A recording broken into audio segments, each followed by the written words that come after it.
প্রতিবেশীকে যদি একটু ঝোল বাড়িয়ে দিয়ে কিছু তরকারি দেন, প্রতিবেশী খুশি হয়ে যাবে। কিন্তু এখনকার সময় সেটা তো নয়। এখনকার যেটা, সেটা হলো প্রতিবেশীর যদি উন্নতি হয়, পাশের বাড়ির মহিলার মাথায় কাজ করে। যদি ভাইয়ের উন্নতি হয়, আপর ভাই বউয়ের কাজ করে। তোমার ছোট ভাই এত কিছু করে, তুমি করো না কেন, পারো না কেন? কত রকম নির্যাতন, নিষ্পেষণ, টর্চার। ওই যে শাড়ির উদাহরণ দিচ্ছিলাম, মনে আছে না? নাই? হুজুর বলল যে এই শাড়িটা কিনেছে নামুল হাসান বিন নূর তার স্ত্রীর জন্য। দেখো কত সুন্দর রং, কত সুন্দর কালার, কত সুন্দর এই শাড়ির পাল্টা, কত সুন্দর ডিজাইন। এই শাড়ি তোমার নজরে কোনোদিন পড়ে নাই, কারণ তোমার পছন্দ ভালো না। বলল দেখো, তোমার যদি এই শাড়িটা পছন্দ হয় তাইলে তুমি এটা নাও। এনামুল হাসান বিন নূর আমার আত্মীয় মানুষ, বন্ধু মানুষ, আমি তারে বুঝাই দিবা না, এই শাড়িটা তুমি নাও। বউ ওই শাড়িটা নিয়ে খুবই খুশি। ওরে আল্লাহ, খুব ভালো একটা শাড়ি পাইছি, খুব খুশি। রাত্রে শোয়ার সময় ওই হুজুর জিজ্ঞাসা করতেছে, ওগো আমার স্ত্রী, শাড়িটা তোমার পছন্দ হয়েছে কিনা? বললো অনেকদিন পরে একটা মনের মতো জিনিস পাইছি। এটা তো তুমি পছন্দ করো নাই, কারণ তোমার নজর ভালো না। তোমার তো দুইটা চোখ দেয় না, আল্লাহ দিয়েছে মারবে, যে এটা দিয়ে ভালো কিছু তোমার চোখে পড়ে না। আমাদের এনামুল হাসান বিন নূর কিনার কারণে এই শাড়িটা এত সুন্দর, এত সুন্দর পাড়, এত সুন্দর সুতা, এত সুন্দর রং, এত সুন্দর ডিজাইন, আমার খুব পছন্দ হয়েছে। স্বামী বলতেছে, আমার স্ত্রী গো, তোমারে আমি কত ভালোবাসি, সেইটা প্রমাণ করার জন্যে আজকে আমি একটু এই সলসাতুরির আশ্রয় নিয়েছি। ও আমার স্ত্রী, আজকে যদি মারা যায় তাইলে আর মনের কথাটা বলা হবে না। তোমারে মনের কথাটা বলে ঘুমাতে চায়, সেটা হলো আমি আমার টাকা দিয়ে নিজে পছন্দ করে তোমার জন্য নিজ হাতে এই শাড়িটা কিনে এনেছি। স্ত্রী বলতেছে, সত্যি সত্যি তুমি কিনেছ? বলছে, আমি কিনেছি তোমার জন্য, খুব পছন্দ করি। বলছে, তাহলে এর রং থাকবে, তাহলে এর ওর কি খুশি করা সম্ভব? বলেন। স্বামীর প্রতি নাশুকরি করে জাহান্নামে যাওয়ার কারণ। স্বামীর প্রতি নাশুকরি করে, স্বামীর প্রতি কৃতজ্ঞ না। স্বামী যেটা খাওয়ায় তাতে সন্তুষ্ট না, স্বামী যেটা পড়ায় তাতে সন্তুষ্ট না, স্বামী যেটা দেয় তাতে সন্তুষ্ট না, স্বামী যেটা তার জন্য করে তাতে সন্তুষ্ট না। এমন যদি কোনো নারী থেকে থাকে, ওই পরকালের ময়দানে জাহান্নামে যাওয়ার কারণের মধ্যে অন্যতম বড় কারণ 1 নম্বর। আর 2 নম্বর কারণ হলো বেশি বেশি অভিশাপ যারা দেয়। বেশি বেশি অভিশাপ দিলে আল্লাহ রাব্বুল আলামিনের নবী বলেছেন, এটা তার জাহান্নামে যাওয়ার জন্য মেজর কারণ, বড় কারণ। সুতরাং মা বোনেরা আমার, স্বামীর প্রতি কৃতজ্ঞ থাকতে হবে। আর ওই যে কি করা যাবে না, অভিশাপ দেওয়া মনে থাকবে। পুরুষরা বলছে, হুজুর ওয়ালটা খুব কাজে লেগেছে। আর মা বোনেরা বলছে, এই খালি আমাদের গুতোই। তা পুরুষরা এসে যে রাত 12টার সময় কষা এক কান নিয়েতে পিঠির পরে ভাঙে, এটা কিটা করে? আছে না নাই? নারীদেরকে নির্যাতন করে কারণে অকারণে। যৌতুকের জন্য বাবার বাড়িতে পাঠিয়ে দেয়, ইফতারি নিয়ে আসো। ঈদের বাজার, ঈদের সময় যদি শ্বশুর নতুন জামা কাপড় না কিনে দেয়, গোলমাল আছে না নাই? ঈদের বাজার করে দিতে হবে, ইফতারি কিনে পাঠাতে হবে। আমাদের এই জেলার থেকে অন্য জেলায় এই প্রচলনটা খুব বেশি। প্রতিটা রমজান মাসে ইফতারি কিনে পাঠানো লাগে জামাইয়ের বাড়িতে। যদি না পাঠায়, মেয়ের উপরে নির্যাতন করে, নিষ্পেষণ করে, এমনকি গায়ে পেট্রোল ঢেলে, ডিজেল ঢেলে, কেরোসিন ঢেলে আগুন ধরিয়ে দেয়, নির্যাতন নিষ্পেষণ করে দুনিয়া থেকে বিদায় করে দেয়। এমন অনেক স্বামী আছে, এমন অনেক কুলাঙ্গার আছে, এমন পরিবার যারা, এই পরিবারগুলো আল্লাহ রাব্বুল আলামিন বিচারের কাঠগড়ায় দাঁড় করাবে।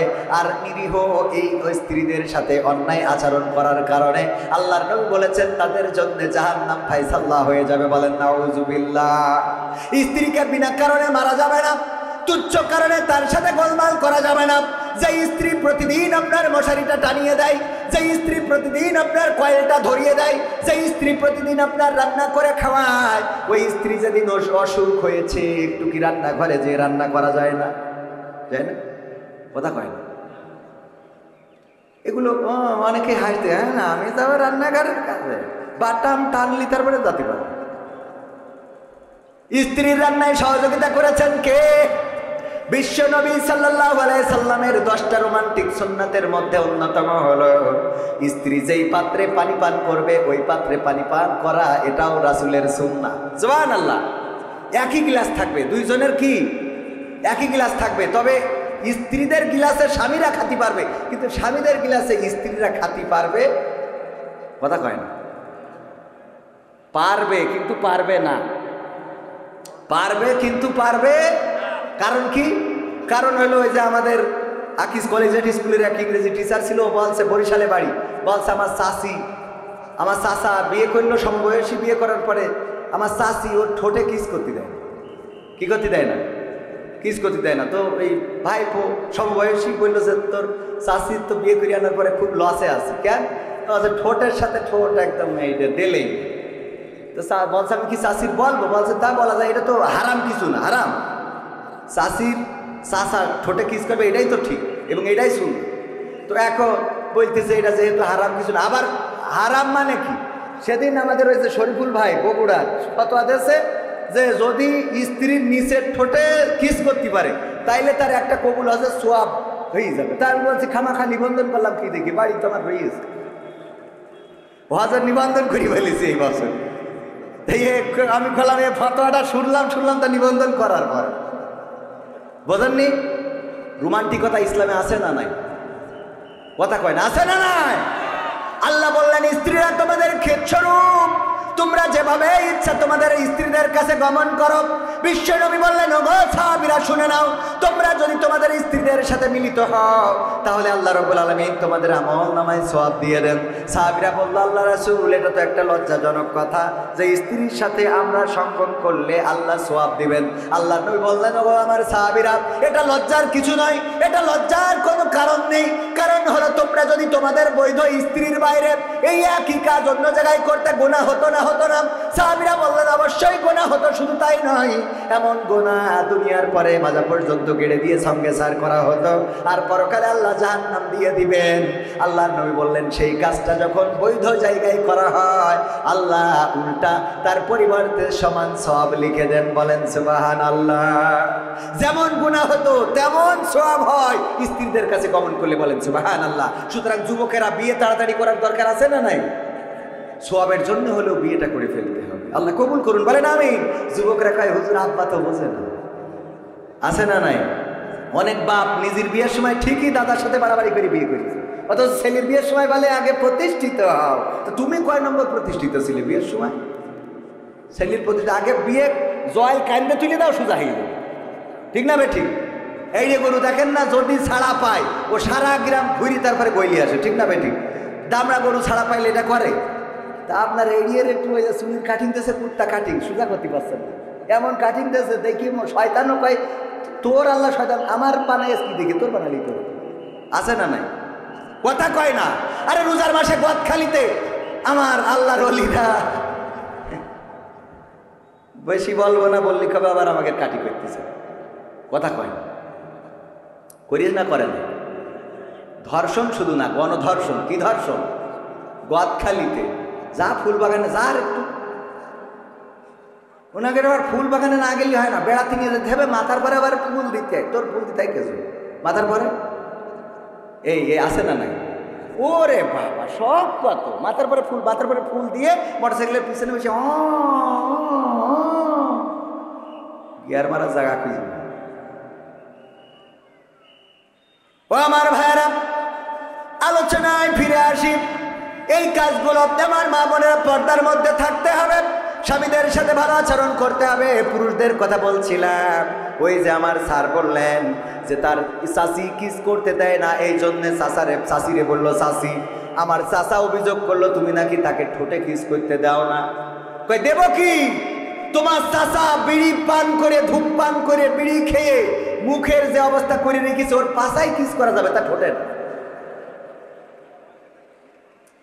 তাহলে গিলাসে কি পানি পান করা যাবে? স্বামীরা খালি বুঝতে পারিছেন এখন কেন পান করে না? কথা বোঝা গেছে কিনা? ও পানি পান করলে ও তো পানি থাকে না, ও মানে হয় যে বিড়ি গুলাই থিয়েছে। সত্য বলছি না মিথ্যা বলছি?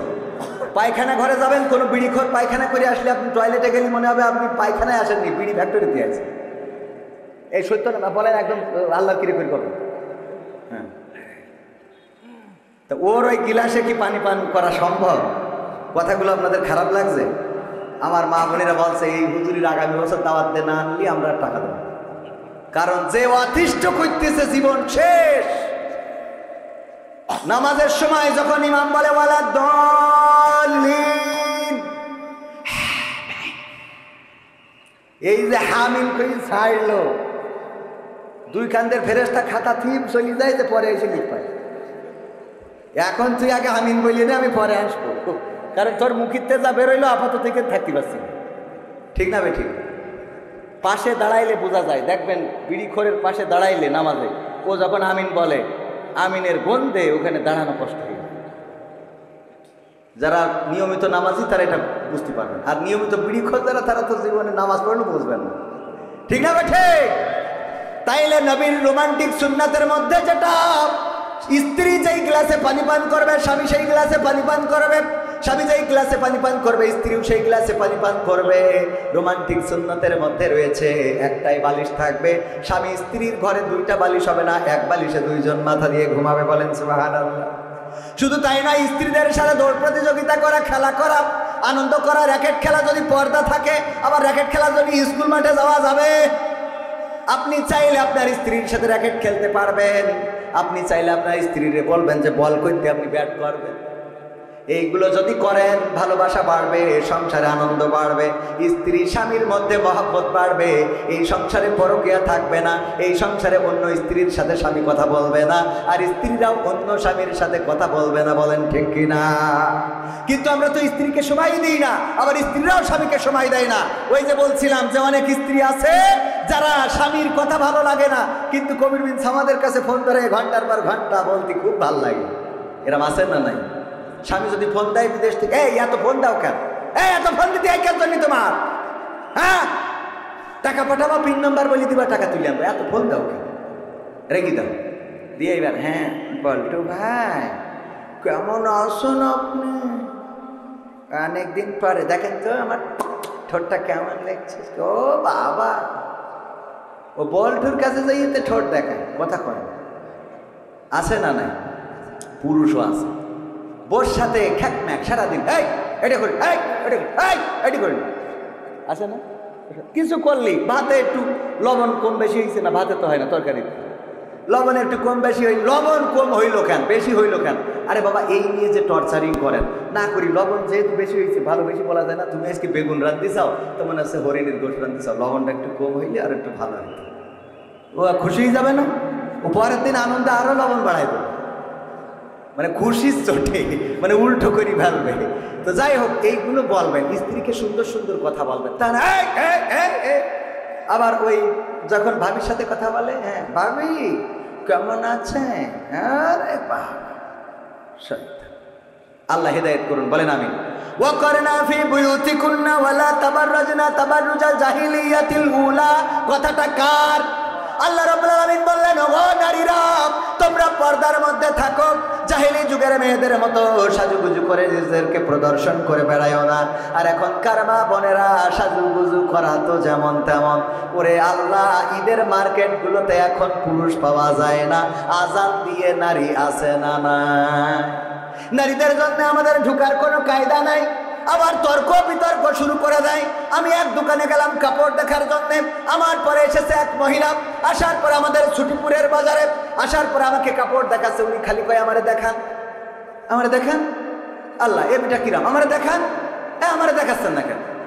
মানে আমি দেখতেছি আমার দেখাচ্ছে, ও খালি বলতেছে। আমি বললাম, আচ্ছা আপনার সমস্যাটা কি বলেন?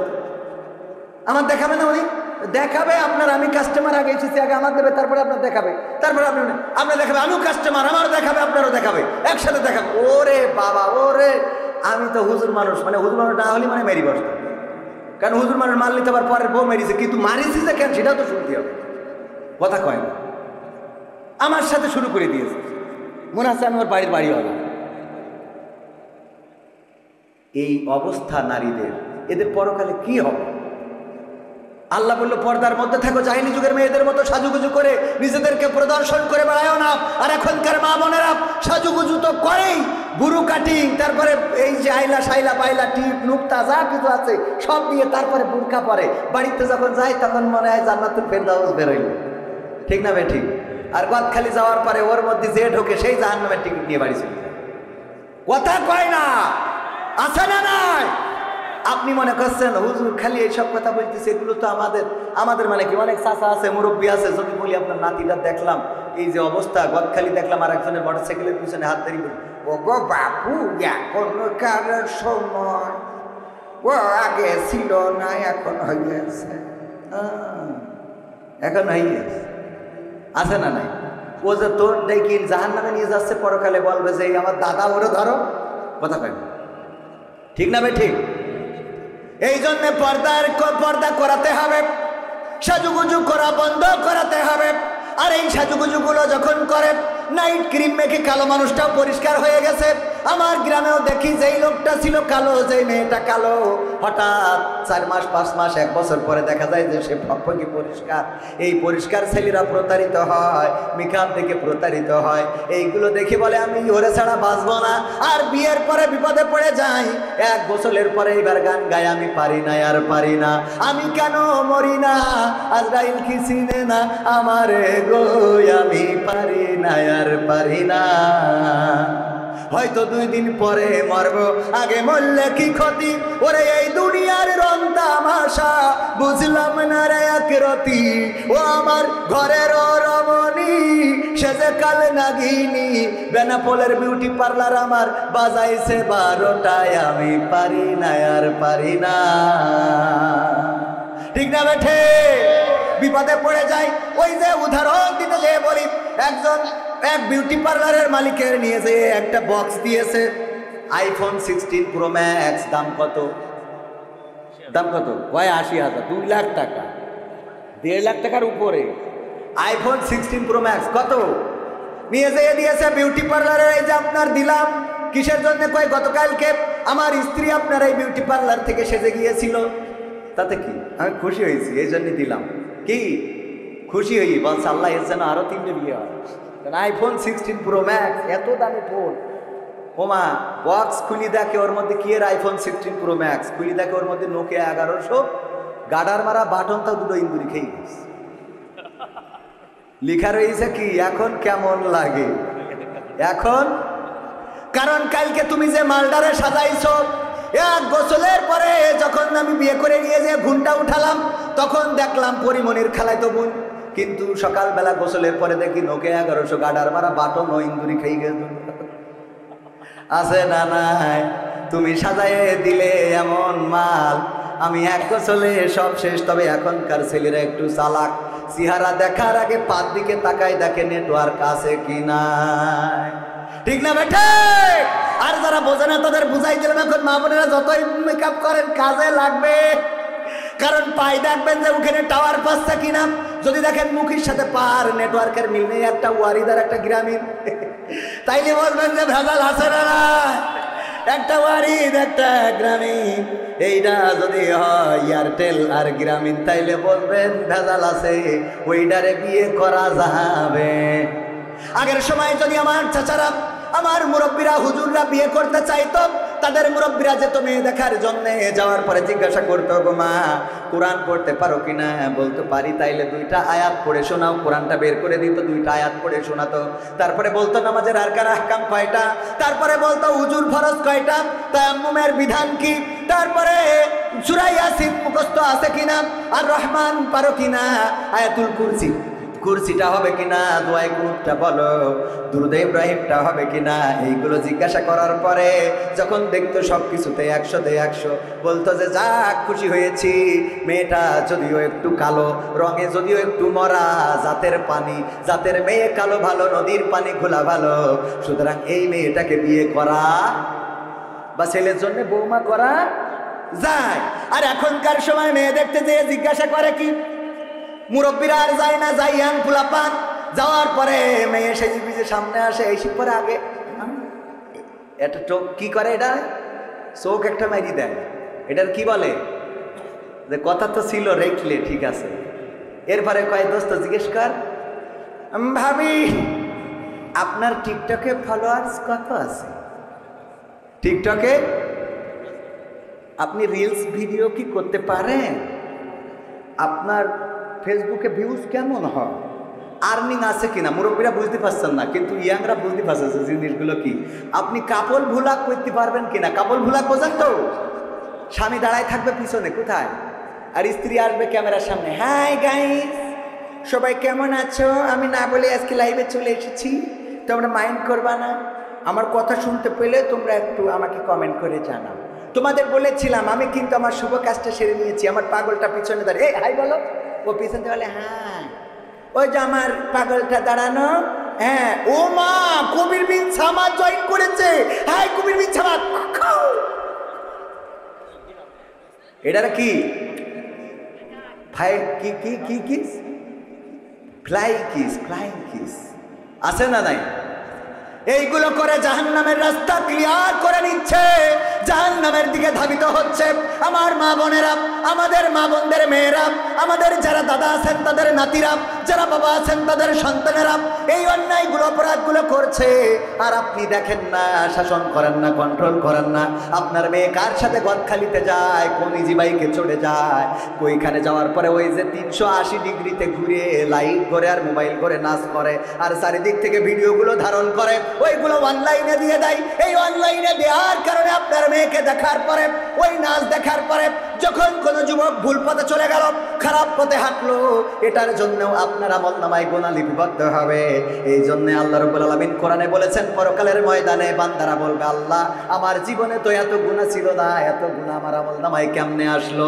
তখন ওই আল্লাহ রাব্বুল আলামিন তাদেরকে বলবে, ওগো বান্দা শুনে নাও, তুমি এমন কাজ করেছিলে যেই কাজের গুনাহটা চলমান ছিল, তুমি তো করো নাই, কিন্তু তোমার সন্তান করেছে, তার তোমার সন্তানের দেখা দেখি আরো অনেকেই অন্যায় জড়িয়ে পড়েছে, ওদের গুনাহগুলো একটু একটু করে তোমার আমলনামায় এসে যোগ হয়েছে। অপরদিকে যারা ভালো কাজ করবে সেই লোকগুলো বলবে, আল্লাহ আমি তো এত সওয়াব করি না, এত সওয়াব কেমনে আসলো আমার আমলনামায়? আমার জীবনে তো হজ নাই, আমার জীবনে তো হাফেজে কোরআন আমি ছিলাম না, আমি এত কোরআন পড়ি নাই, কোরআন তো পড়তেই পারি নাই, কি করে আমার আমলনামায় এত সওয়াব? আল্লাহ রাব্বুল আলামিন বলবেন, তুমি যে মাদ্রাসা গোগা ইউনিয়ন দারুস সালাম হাফেজিয়া নুরানিয়া ও কওমিয়া মাদ্রাসার যে মাহফিল হয়েছিল, ওই মাহফিলের মাধ্যমে টাকা দান করেছিলে, কোরআনের হাফেজদের জন্য পাগড়ি কিনে দিয়েছিলে, তাদের টুপি কিনে দিয়েছিলে, তাদের বোর্ডিং এর ব্যবস্থা করেছিলে, লজিং এর ব্যবস্থা করেছিলে, টিফিন বাক্সে করে খাবার দিয়েছিলে। ওরা যখন কোরআনের হাফেজ হয়েছে, ওই কোরআনের হাফেজ হওয়ার কারণে তোমার আমলনামায় হাফেজে কোরআনের সওয়াবটা আমি আল্লাহ লিখে দিয়েছি। বলেন সুবহানাল্লাহ। তাইলে আমরা কোন কাজটা করব? ওই 380 ডিগ্রিতে নাচবো নাকি কোরআনের মাদ্রাসার সাথে সম্পর্ক রাখবো? মাদ্রাসার সাথে যদি সম্পর্ক রাখতে পারেন, কোরআন পড়বে আমার কোরআনের হাফেজেরা, হাদিস পড়বে আমার কোরআনের হাফেজেরা, আর আপনি ঘরে বসে বসে সওয়াব পাবেন। এমনকি এই মাদ্রাসা কিয়ামত পর্যন্ত জারি যদি থাকে, কিয়ামত পর্যন্ত সাদাকায়ে জারিয়া হিসাবে আপনার আমলনামায় সওয়াব পৌঁছাতে থাকবে। বলেন সুবহানাল্লাহ। এই জন্য কোরআনের সাথে সম্পর্ক রাখার দরকার আছে না নাই? কোরআনের সাথে সম্পর্ক রাখবো। কোরআন আছে যেখানে আমরা আছি, কোরআনের সাথে যারা করবে দ্বন্দ্ব, তাদের সাথে কবু হবে না আপোষ হবে। যদি বলে কোরআনে রাজনীতি নেই, যারা বলবে ওরা যদি আমাদের দলের লোক হয় মানা যাবে। যদি জামাতরা বলে কোরআনে রাজনীতি নেই, মানবো না, মানবো না। বিএনপি বললেও মানবো না, আওয়ামী লীগ বললেও মানবো না। কোরআনের সাথে রাজনীতির সম্পর্ক আছে না নাই? কোরআনের সাথে যারা করবে দ্বন্দ্ব, তাদের সাথে কবু হবে না আপোষ। কোরআনের সাথে যারা করবে দ্বন্দ্ব, তাদের সাথে কবু হবে না আপোষ।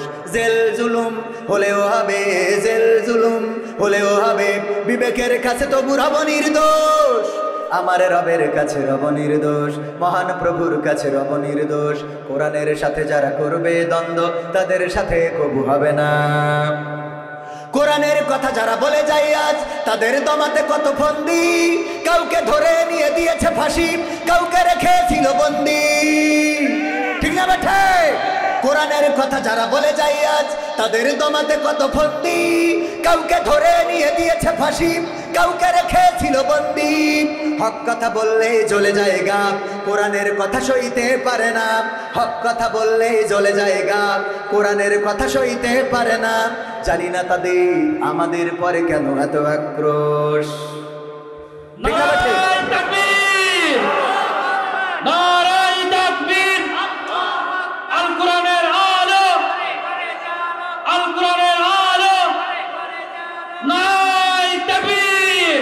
কোরআনের সাথে যারা করবে দ্বন্দ্ব, তাদের সাথে কবু হবে না। কোরআনের কথায় আজ বলতে গেলে আসছে বাধা কত ভাবে। কোরআন প্রেমিকেরা হাতে রেখে হাত সাবলে এগিয়ে যাবে। ঠিক না বেঠে? কোরআনের কথায় আজ বলতে গেলে আসছে বাধা কত ভাবে। কোরআন লোকেরা হাতে রেখে হাত সামনে এগিয়ে যাবে। হক কথা বলতে করি না গো ভয়, জীবনের বিনিময়ে আনব বিজয়। হক কথা বলতে করি না গো ভয়, জীবনের বিনিময়ে আনব বিজয়। বুকে আছে শক্তি, অন্তরে আছে সাহস, আছে না নাই? জেল জুলুম হলেও হবে, জেল জুলুম হলেও হবে, বিবেকের কাছে তো রব নির্দোষ। আমার রবের কাছে রব নির্দোষ, মহান প্রভুর কাছে রব নির্দোষ। কোরআনের সাথে যারা করবে দ্বন্দ্ব, তাদের সাথে কবু হবে না। আপোষ করা যাবে, কিন্তু আমাদের সমস্যা হলো, বলবো কোরআন পড়তে ভালো লাগে, কোরআন শুনতে ভালো লাগে, কোরআন জানতে ভালো লাগে, কোরআন মানতে ভালো লাগে না। ঠিক না বেঠে? কোরআন পড়তে ভালো লাগে, কোরআন শুনতে ভালো লাগে, কোরআন জানতে ভালো লাগে, কোরআন মানতে ভালো লাগে না। নামাজেতে পড়লে কোরআন মনটা শীতল হয়, কারির তেলাওয়াত শুনিলে প্রাণ জুড়িয়ে যায়। নামাজেতে পড়লে কোরআন মনটা শীতল। দীপুমণি, মমতাজ, আইন্দ্রকিশোর, রুনা লাইলা, মানে যারা ওই দিতে নির্যাতিত আছে, তারা সব কি? সব সংখ্যাগরিষ্ঠ, সব মুসলমান। আর আমার দাদারা বলে এই দেশে সংখ্যালঘু নির্যাতিত হয়। তাহলে আমার প্রশ্ন হইল, নির্যাতিত হচ্ছে তো ইরা যদি সংখ্যালঘু হয় তাইলে আল্লাহর ওলিগুলো কই? আর ইরা যদি আল্লাহর ওলি হয় তাইলে সংখ্যালঘু কই? কথা কয় না। আমার কথা মনে বোঝেননি? নাসিরউদ্দিন হোজ্জা অনেকদিন পরে 1 কেজি গরুর গোশত কিনেছে, কিনে স্ত্রী বলছে রান্না করো, কইসি খাবো, ভালো করি সরষের তেল দিয়ে রান্না। স্ত্রী রান্না করি, ও তো মেলা দিন ধরে গরুর গোশত খায় না। আগের সময় নারীরা কি মোটামুটি নারীরা পুরুষরা 1 কেজি গরুর গোশত কইসি খাওয়া কোনো ব্যাপার ছিল না। ও কড়াইতে খাতি 1 কেজি গোশত তেজ মারা শেষ। এবার চিন্তা করলো কি করবো, স্বামীর কি জবাব দেবো? মেয়েদের একটু বুদ্ধি বেশি থাকে, ঠিক না বেঠিক? হঠাৎ দেখা যাচ্ছে বল্টুর সাথে কথা বলছে, বল্টু ভাই তোমাকে না দেখলে আমার ভালো লাগে না, একটু ভিডিও কল দাও তো। আচ্ছা এমবি নেই, ঠিক আছে তাহলে কথা বলো। হঠাৎ যদি স্বামী এসে বলে কার সাথে কথা, এ ভাই তুই এসে বেড়াই দেশে নে ভাই, তোর কতদিন দেখিনি ভাই, তোর কথা খুব মনে পড়ে। আরে ছোটবেলায় একসাথে কত মালাঠুলি খেলতাম।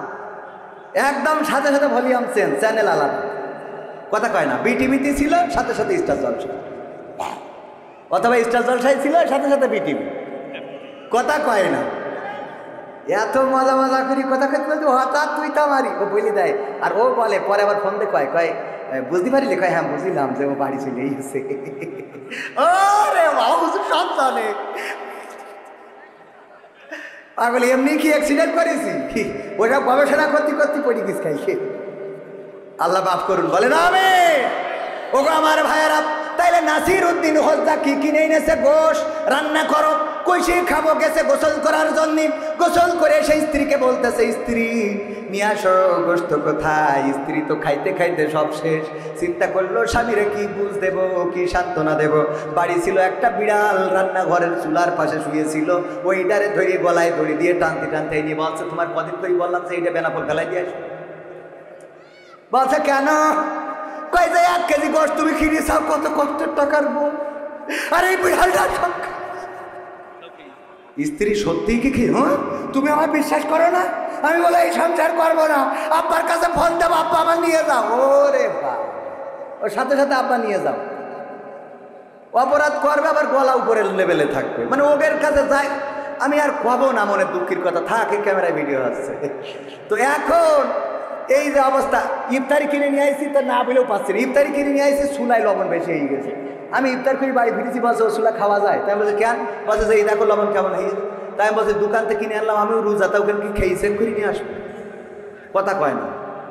এখন বোর ঠিক রাখার জন্য রোজা ভেঙে আগে চুলা চেক করতে হবে, তা না হলে আমার মতো হুজুরের ইমান আমল ঠিক থাকবে না। কারণ রোজা থেকে এখন যদি বলি যে আমি চুলা লবণ নিয়ে তাও ঝাড়ি মারতেছি, কুশন দিই, তাহলে আবার ঝামেলা না। হুজুরকে তো ধৈর্য ধরতে হবে। তো তার জন্য কি কথা দেন, কি লিখে দেন তিনি? হুজুর 12টা, হ্যাঁ এই তো শেষ, আর 2 মিনিট আছে। তো 2 মিনিটের মধ্যে বলছি। তাহলে কি দাঁড়াইলো? নাসিরউদ্দিন হোজ্জার কাছে কি এনে দিয়েছে? বিড়াল।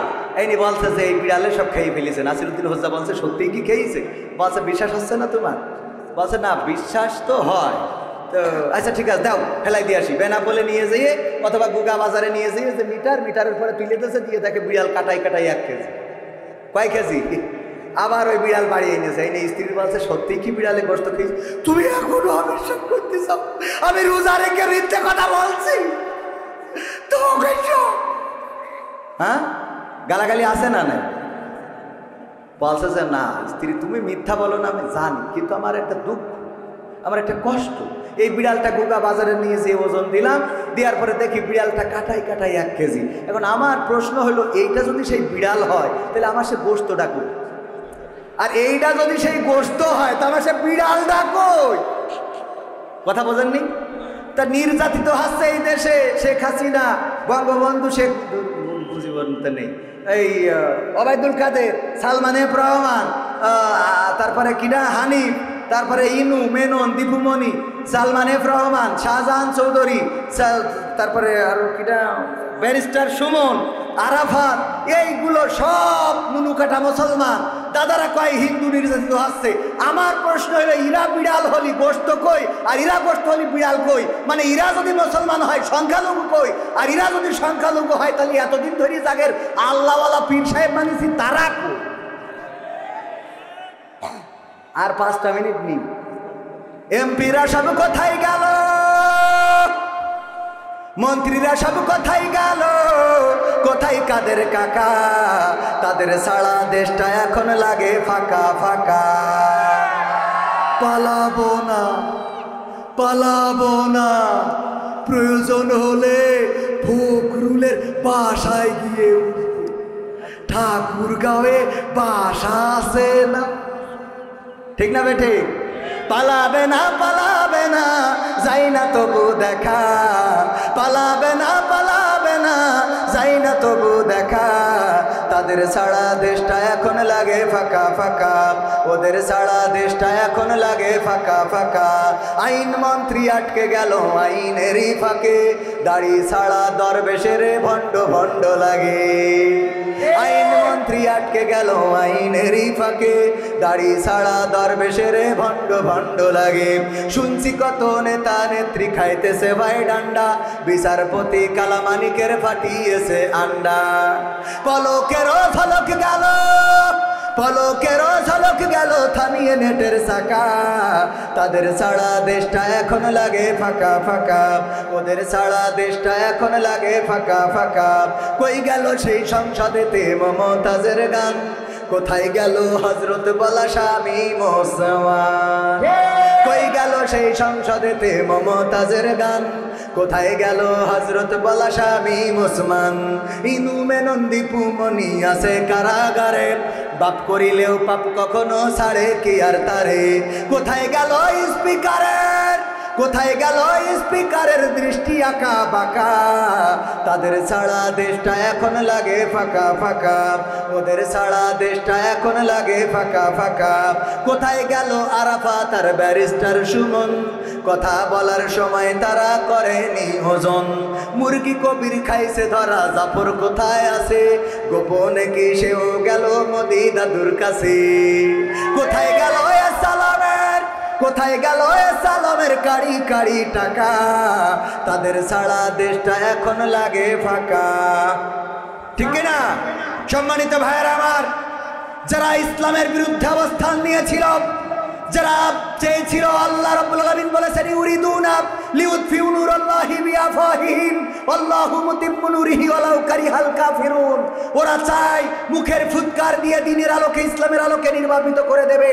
আমি আল্লাহ আমার দ্বীনের আলোকে প্রজ্বলিত করে রাখবো।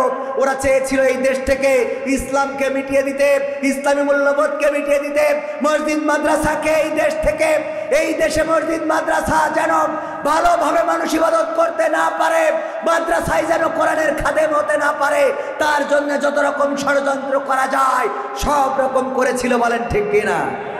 ষড়যন্ত্র কি টিকেছে?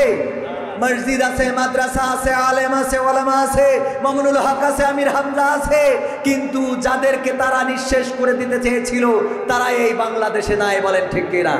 এখনো যারা ইসলাম নিয়ে ষড়যন্ত্র করছে তাদেরকে স্পষ্ট করে দিতে চায়, অধ্যত্তকারীদের অবস্থান বাংলাদেশে হবে না। এই বাংলাদেশ রক্ত দিয়ে এনেছি, জীবন দিয়ে এনেছি, রক্ত দিয়ে এই দেশের স্বাধীনতা সার্বভৌমত্ব রাখবো। যারা মনে করে এই দেশের স্বাধীনতাকে বিপন্ন করবে, আল্লাহর কসম করে বলি তাদের স্বপ্ন পূরণ হবে না। এখন বাংলাদেশের মানুষ সিদ্ধান্ত নিয়েছে, সব দল দেখা শেষ, দাড়ি টুপির বাংলাদেশ। ঠিক না বেঠে? সব দল দেখা শেষ। সবাই বলেন সব দল দেখা শেষ, সব দল দেখা শেষ। এই কথা বললে যদি কেউ মনে করেন জামাতের কথা বলেছি, চরমনের কথা বলেছি, না, আমি বলবো যারা এই কোরআনের পক্ষে বলবে তারা যদি বিএনপির হয় আমরা তাদের লোক, তারা যদি আওয়ামী লীগের হয় আমরা তাদের লোক, তারা জাসদের বাসদের যদি হয় কোরআনের পক্ষে থাকলে আমরা তাদের লোক। কিন্তু জামাতে ইসলাম যদি কোরআনের বিপক্ষে দাঁড়িয়ে যায়, আল্লাহর কসম করে বলি এই জামাতের বিরুদ্ধে আমাদের আন্দোলন। ঠিক না ঠিক? সুতরাং ভুল বুঝার কোনো সুযোগ নেই। কোরআন আছে যেখানে, আমরা আছি সেখানে। আমরা আমাদের সব দেখেছি ইতিপূর্বে এই দেশে ইসলামের জন্য, দেশের জন্য, কোরআনের জন্য রক্ত দিয়েছে মুসলমানেরা, মাদ্রাসার ছাত্ররা, আলেম ওলামারা, মসজিদের ইমামেরা, খতিবেরা, ইসলামী আন্দোলনের নেতা কর্মীরা। কোন রাম বাম রক্ত দেয় নাই। সুতরাং এই দেশে রাম বামের পরিকল্পনা সফল হবে না।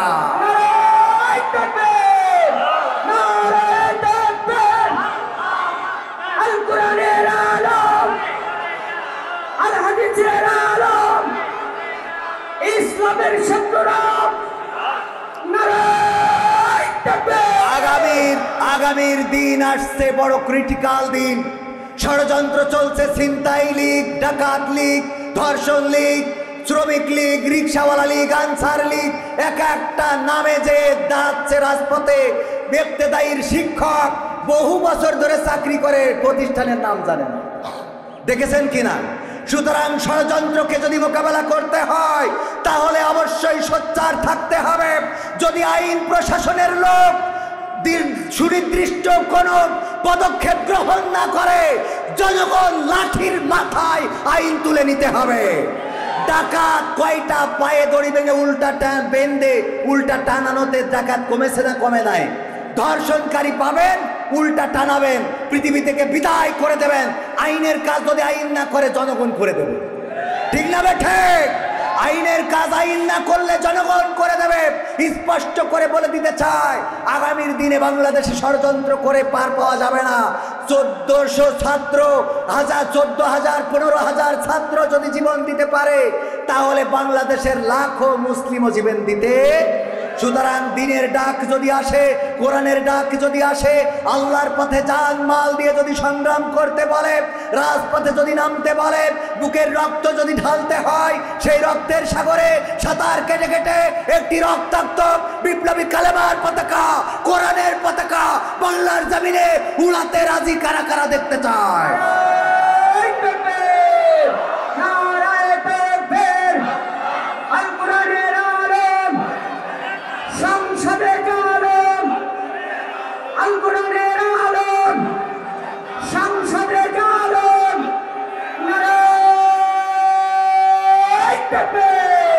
শেষ কথা হলো, আমরা ইংরেজদের শাসন দেখেছি, আমরা পাকিস্তানিদের শাসন দেখেছি, এবং স্বাধীন বাংলা হওয়ার পরে এই 53 বছর আমাদেরকে ললিপপ ঝুলানো হয়েছে।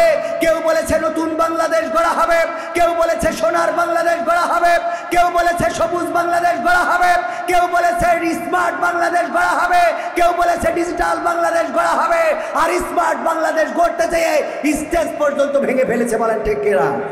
আমরা আর নতুন বাংলা দেখতে চাই না, সবুজ বাংলা দেখতে চাই না, সোনার বাংলা দেখতে চাই না, আমরা ডিজিটাল বাংলা দেখতে চাই না, স্মার্ট বাংলা দেখতে চাই না। আমাদের এখন সিদ্ধান্ত হলো আগামীতে কোরআনের বাংলা দেখতে চাই, আগামীতে আল্লাহর বাংলা দেখতে চাই, আগামীতে দ্বীনের বাংলা দেখতে চাই, আগামীতে দাড়ি টুপিদের বাংলা দেখতে চাই।